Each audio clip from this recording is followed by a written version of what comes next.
Welcome Strategy Battle Gamers to another GBHL YouTube video. You're here with your host GBHL Damian, and this is my hobby vlog number 15, and it is my first one in a while. I've done one, hooray!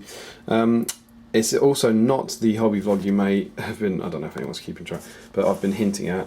I have a hobby vlog that is nearly 3 months in the making now, painting something and doing a slightly different kind of hobby vlog, and I've still not finished it yet, but I hope to have that one up next week and finally show you the thing that I've been working on for 3 months. That, by the way, don't get excited, it's not worth 3 months work, it's just taken a long time.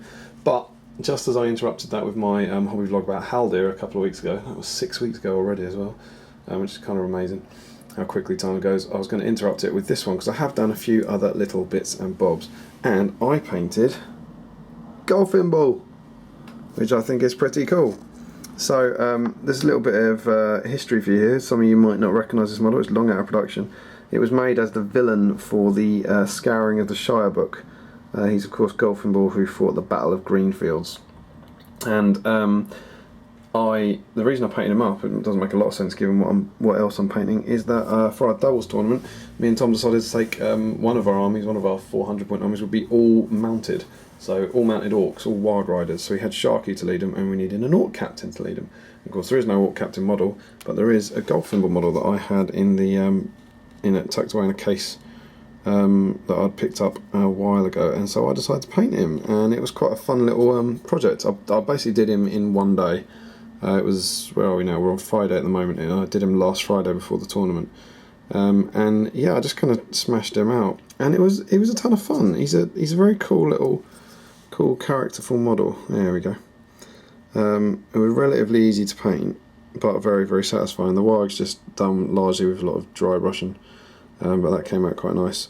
He's the green I went for the skin has left him, I think, feeling a bit Warhammery, but then to be brutally honest, I think the model's a bit Warhammery, so I think it works. I think he's kind of cool. So yeah, it was a Caliban skin base, just normal washed, and then added pallid witch flesh into that, ready to kind of highlight it up and get there. Everything else is kind of self-explanatory. It's the same way I do everything else. So Rhinox hide for the cloak. I tried to paint the cloak the same as I painted the warg, so that it was meant to be a warg cloak, and maybe that kept the warg in fear. It was then dry brushed with like Gorthor brown and khaki stone. The armour was dry brushed with tin bits and chainmail, I think, and then the plate armour was washed with Seraphim Sepia, which gives it that kind of slightly rustier effect, which is kind of cool. And this is the model on foot. I really, really like the model on foot. I think it's a very, very cool pose, even more so because it's obviously a model you don't see an awful lot. But he was good fun. He was quite good fun to paint. I quite enjoyed him. I was quite pleased overall. The interesting thing I found, I don't know if you agree with this, is I don't think that it looks like the same orc. I thought they actually look quite different. Obviously they're dressed the same, they're wearing the same armour, but it almost looks like it's a different guy. But that's potentially a bit interesting. So yeah, I painted this guy up for the tournament, and he was tons of fun to use. We went along we went along as kind of ringers and for the fun of it. Certainly weren't trying to win the event, but all mounted warg army is a ton of fun. Really, really, really lots of fun. The wargs definitely get in each other's way, the bases are too big, but having him leading them was really, really cool, and I think a lot of people quite enjoyed seeing the model in action, because you don't really see him a lot. And I think it's obviously just an orc captain profile that we used that's incredibly dull. He doesn't have any special rules, but because we were calling him Golfimbul, this orc captain suddenly became loads of fun to use, because we were doing it's Golfimbul charging, and I was trying to chuck in Golfimbul at one point. I think he killed Isildur. I took down Isildur, and I think it was Golfimbul that did it, which was really awesome. So he was always I was considering him the best hero in the entire game, just charging him to anything, which with mixed success. So yeah, he was a lot of fun, and I'm pleased to have that done. And it kind of like Haldir, it's nice to take a break from my kind of elf army and dig out some of these old Lord of the Rings sculpts, because otherwise they'd never get painted. Like he wasn't even on a painting queue. God only knows when he would have got done if we hadn't played that event. Possibly never. He was just sitting in that box, confident in the knowledge that I had him. So having an event like that where you get a reason to paint up a model is really good fun. I think tournaments are a good motivator for that. So yeah, that is Golfimbul, who you don't see a lot of, and I hope you enjoyed seeing him. I've got two other things to show you. One is the next thing, what I'm currently painting today. I'm going to Riddles in the Woodhouse tomorrow, the Mansfield tournament, and I need to get something painted, and that is this. Oh, I'm not going to pick her up because she's still wet, but it is Galadriel. It is the war aspect version of Galadriel, who's currently just been shaded. So she's been painted in a kind of selection of blues, and I've got some Nuln oil drying on her. And the reason that's still wet is why I'm doing this video. I'm doing this video while she dries. So I'm going to be taking her along to the event, and I'm using her as the new Lady of Light profile, which I'm quite excited about because it could be evil tournament. So I figure I'll have a lot of there'll probably be a lot of wraiths about. So I'm going to having her in a new profile in the in my army should help. It'll also allow me to bump up my points, because I've got about 600 points of elves painted, and it's an 800 point tournament, so chucking her in, I think she's 125, gets me up there quite nicely, as well as, again, giving me a chance to paint these fantastic Lord of the Rings era model, which is absolutely stunning. I've really, like, as soon as you get a bit of paint on her, it's probably not bad, as soon as you get a bit of paint on her, you see the kind of quality of the model. It's a gorgeous, gorgeous sculpt, and I much prefer it to the new White Council one, which is why I'm using it, but I am painting it up as if it was from The Hobbit. So I've got some of these kind of source images up here from The Hobbit to give me an idea, and it's quite a kind of tricky colour scheme to try and match. I think this kind of very ethereal blue, but it's cool. It's an interesting challenge. I'm looking forward to doing that for the rest of the evening. I've also found this model. I don't know who painted this, but I found it on the internet, and it's a really, really good close version of it, so I'm going to try and match this. You can see there that it's a very, very nice interpretation of that, so I'm kind of using that as some inspiration. So I'm looking forward to kind of playing around with that, and hopefully it shouldn't take me too long to do her, and she's going to get finished tonight. That is the plan. So those are the kind of models I've been working on lately, but I've also got something else to show you which I think is kind of cool and hobby related, which is this. Stand up. I have at long last got a miniatures cabinet. I had a couple back at my parents' house when I used to live there, and they're still back there with all my Warhammer figures in it. But I have long wanted one for the games room, and we've been in the house about a year now, and I finally got it. So I picked this up at IKEA for £90. I actually went to get the standard glass one, which is 40 quid. And when we were there, we saw this other one that just seemed a lot nicer and had more shelves and just looked a bit sturdier. So yeah, £90, but I now have my own display cabinet. So what I'm going to do is put this open. It comes with a lock, so you can lock it.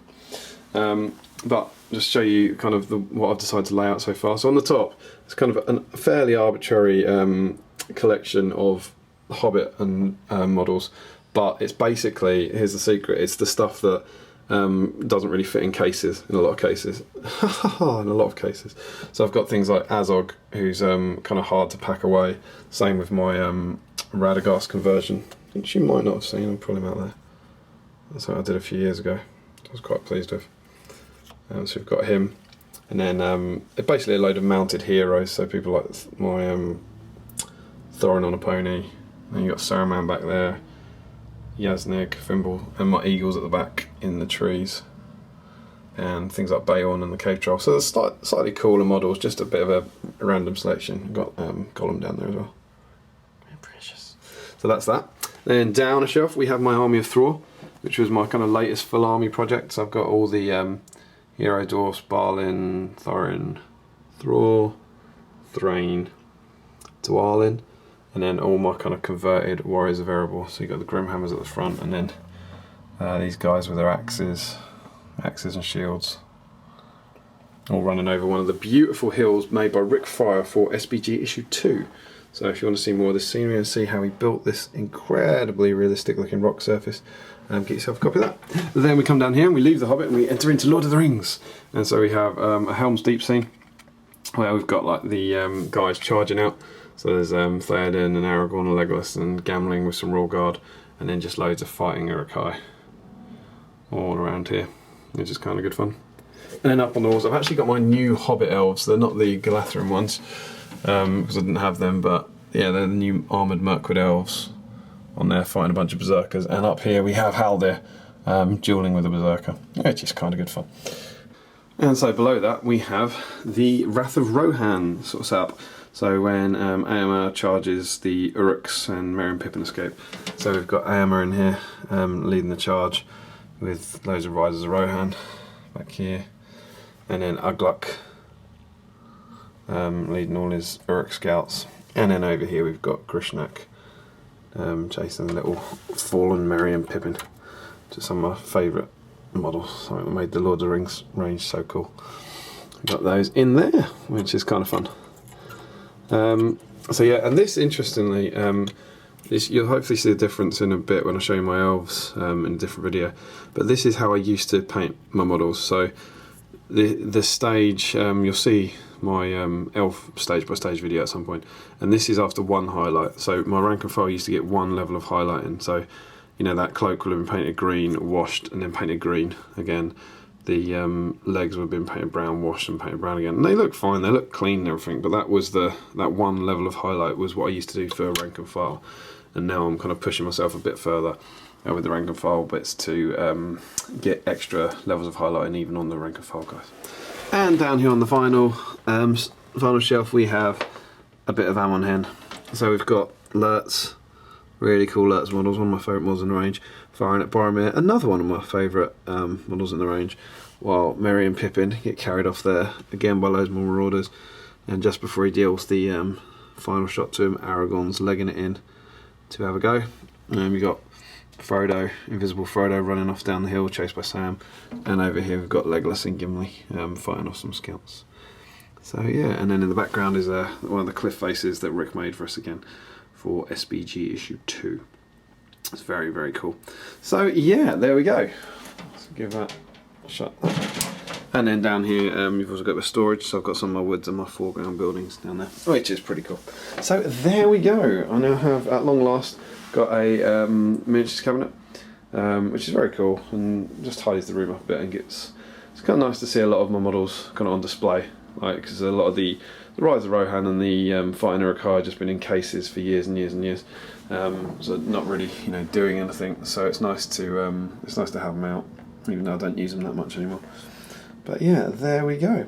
So that is my hobby vlog, and I am now relaxed a bit. I've just finished my semester of work. Students have just finished in March, so I'm kind of onto my downtime over the summer. So I'm hoping to be doing a bit more painting throughout the next few weeks. So I would hope that there will certainly be a hobby vlog from me next Monday, and hopefully slightly more regularly going forward. But there we go. Hope you've enjoyed that. As ever, don't forget to comment, like, share and subscribe. Follow us on Facebook and like us on Twitter the other way around. Support your Hobbit hobby, and happy strategy battle gaming.